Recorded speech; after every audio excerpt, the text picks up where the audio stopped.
في القلب مشاعر أخفيها قد أشرقت الشمس عليه. بسم اللہ الرحمن الرحیم. تراویح کی فضیلت.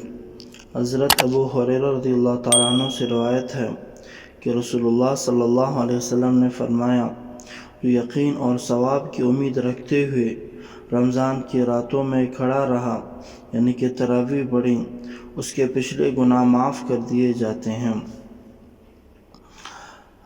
مسئلہ: بعض دفعہ تراویح میں یہ ہوتا ہے کہ امام اپنی رکعتیں پڑھا چکا ہوتا ہے اور شک ہوتا ہے. کچھ لوگ کہتے ہیں کہ یار 20 رکعت ہو چکے ہیں، اور بعض لوگ کہتے ہیں نہیں یار 18 رکعت ہو چکے ہیں. اس اختلاف کی صورت میں امام کا رجحان دیکھیں گے کہ امام کیا کہتا ہے. اگر امام کہتا ہے 18 تو 18 ہوئے، اگر امام کہتے ہیں نہیں میں 20 رکعت پڑھا چکا ہوں تو 20 رکعت ہی سمجھے جائیں گے.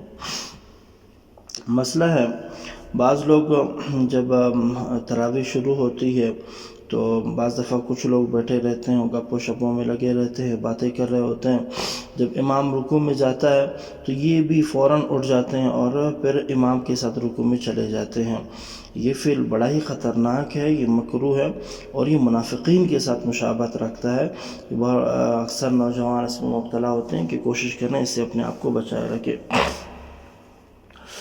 مسئلہ: اگر اپنی مسجد کے امام قرآن شریف کا ختم نہ کریں تو پھر کسی دوسرے مسجد میں جہاں پر ختم قرآن ہو وہاں جا کر تراویح پڑھنے میں کوئی مضائقہ نہیں، کیونکہ ختم قرآن کی سنت وہیں حاصل ہوگی. تو اگر کہیں اور ایسے ہیں آپ کے مسجد میں ختم نہیں ہے تو آپ کہیں اور جا کر کے ختم قرآن کے ثواب حاصل کر سکتے ہیں.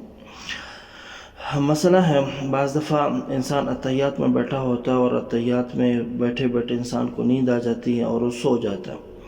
سونے کے بعد اب اگر مقتدی کو یاد ہے کہ میں نے اتحیات کا اتنا حصہ پڑھا ہے اور اتنا باقی ہے، لیکن نیند میں اس نے کچھ پڑھ لیا تھا اتحیات، پھر اس کی آنکھیں لگی، پھر اس کے جب وہ اٹھا تو اس کو یاد تھا کہ بھئی اتنا میرا اتحیات باقی ہے، تو اتحیات کو پورا کر کے پھر سلام پھیر دیں.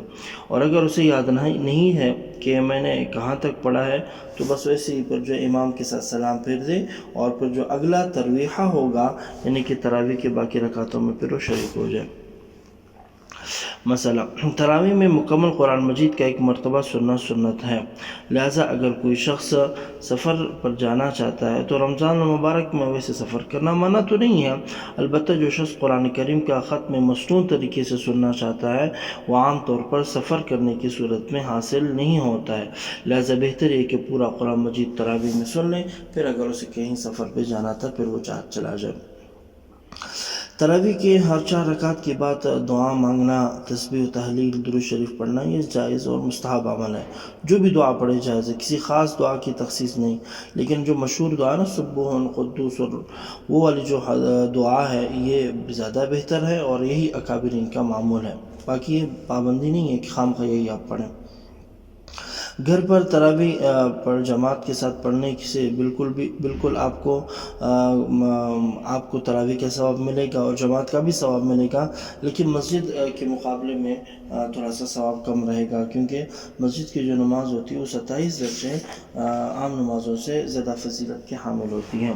لیکن اس میں یہ خیال رہے کہ گھر پہ ایسا اتنا بڑا انتظام کرنا کہ اس کی وجہ سے مسجد کی تراویح متاثر ہو، پھر یہ گناہ ہے. وہاں اگر مسجد کی رونقیں بحال ہیں پھر تو فرق نہیں پڑتا.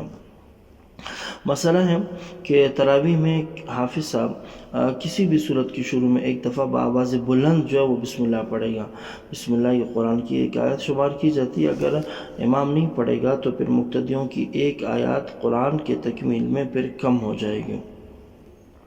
حافظ صاحب کا اجرت لینا. رمضان المبارک میں تراویح کی نماز میں قرآن مجید ختم کر کے اجرت یا معاوضہ لینا درست نہیں ہے، اور بحکم المعروف کالمشروط. عام طور پر المعروف کالمشروط کا مطلب یہ ہے، عام طور پر حافظ صاحب کے ذہن میں یہی ہوتا ہے کہ یار میں تراویح پڑھاؤں گا، لوگ مجھے یہاں پہ پیسے دیں گے، یعنی کہ جن کی نیت لینے دینے کی ہوتی ہے وہ بھی اجرت کے حکم میں آ جاتا ہے اور یہ ناجائز ہوتا ہے. حافظ صاحب کے دل و دماغ میں یہ بات نہیں ہونی، بس اللہ کی رضا کے لیے وہ پڑھا لے.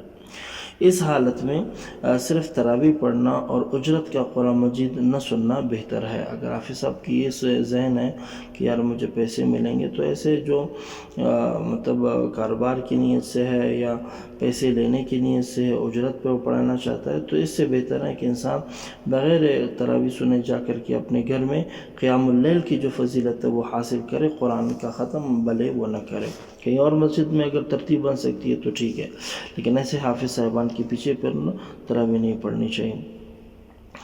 27ویں شب کو ختم کرنا یہ مستحب ہے، اور مٹھائی وغیرہ تقسیم کرنا یہ ضروری نہیں ہے۔ لوگ اسے ضروری سمجھتے ہیں، بڑی پابندیاں کرتے ہیں اور اس پر عمل کیا جاتا ہے، لوگوں کو چندہ دینے پر مجبور کیا جاتا ہے، مسجدوں میں بچوں کا اجتماع، شور و غل ہوتا ہے، اس میں کافی ساری خرابیاں ہوتی ہیں، لہٰذا اس سلسلے کو بند کر دینا چاہیے۔